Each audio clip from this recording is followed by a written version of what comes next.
to remember. The scene starts to crumble to the sound of the drums. Oh boy, there ain't no need to fight a silent ring. It ain't no big thing, just show her a little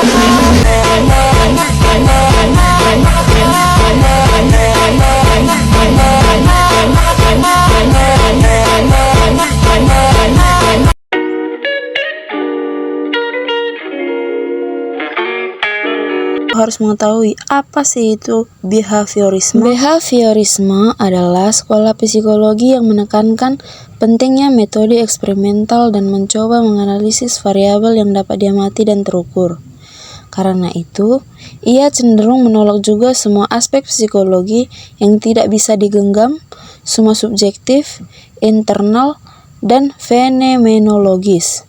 Prosedur yang biasa digunakan oleh metode eksperimental adalah manipulasi variabel tertentu untuk kemudian menilai efek pada variabel lain.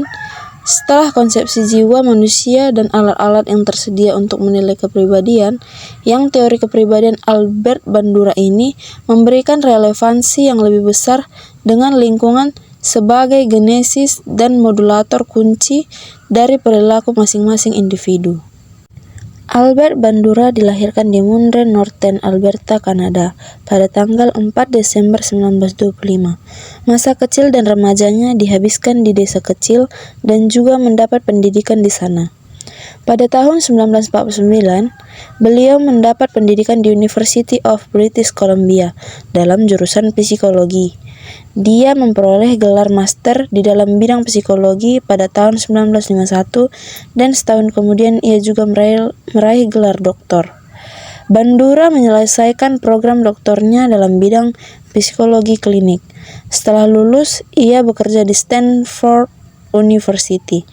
Bandura banyak terjun dalam pendekatan teori pembelajaran untuk meneliti tingkah laku individu dan tertarik pada nilai eksperimen.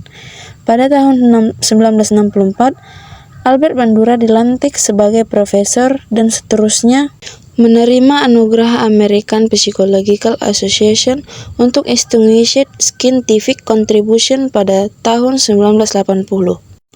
Pada tahun berikutnya, Bandura bertemu dengan Robert Sears dan belajar tentang pengaruh keluarga dengan tingkah laku sosial dan proses identifikasi. Sejak itu, Bandura sudah mulai meneliti tentang agresi pembelajaran sosial dan mengambil Richard Walters, muridnya yang pertama, mendapat gelar doktor sebagai asistennya. Bandura berpendapat, walaupun prinsip belajar cukup untuk menjelaskan dan meramalkan perubahan tingkah laku, prinsip itu harus memperhatikan dua fenomena penting yang diabaikan atau ditolak oleh paradigma behaviorisme. Albert Bandura sangat terkenal dengan teori pembelajaran sosial. Salah satu konsep dalam aliran behaviorisme yang menekankan pada komponen kognitif dari pemikiran, pemahaman, dan evaluasi. Self-efficacy menurut Bandura.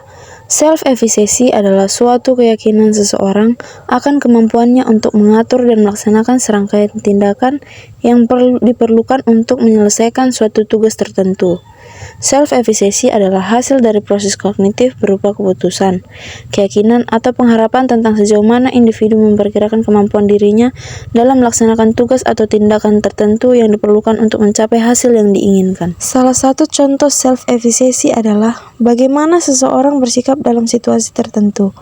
Misalnya, seorang murid yang memiliki self-efficacy tinggi akan menunjukkan kepercayaan diri bahwa mereka dapat memahami dengan baik materi yang dipelajari sehingga bisa mengerjakan ujian dengan baik pula. Contoh efikasi diri lainnya adalah seorang memiliki kepercayaan terhadap kemampuannya untuk melakukan suatu pekerjaan, padahal pekerjaan tersebut belum pernah mereka lakukan sebelumnya. Landasan dasar memahami social learning Bandura.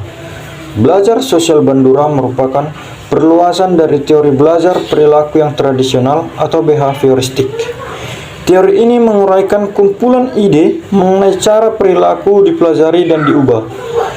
Penerapan teori ini hampir pada seluruh perilaku dengan perhatian khusus pada cara perilaku baru diperoleh melalui belajar mengamati atau observational learning.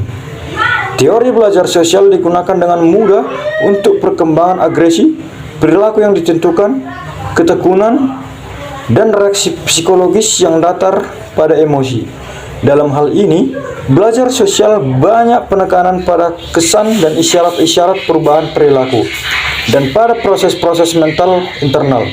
Dalam pembelajaran sosial, pendekatan ini akan menggunakan penjelasan-penjelasan reinforcement eksternal dan penjelasan-penjelasan kognitif internal untuk memahami bagaimana belajar dari. Berikut ini cara agar teori sosial dapat berjalan efektif pada pembelajaran, yaitu 1. Perhatian.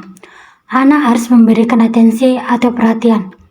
Apapun yang mengalihkan perhatian akan berdampak buruk pada proses pembelajaran sosial. Yang kedua, retensi. Kemampuan untuk menyimpan informasi juga penting. Ada banyak faktor yang berpengaruh terhadap hal ini. Utamanya adalah kemampuan untuk menyerap hal-hal baru. Yang ketiga, reproduksi. Setelah memberikan perhatian, kemudian menyimpannya, tiba saatnya untuk melakukan tindakan yang telah dipelajari. Inilah peran penting dari latihan. Yang keempat, motivasi. Tahap akhir untuk memastikan proses belajar berlangsung lancar adalah motivasi untuk meniru perilaku yang telah dilihat.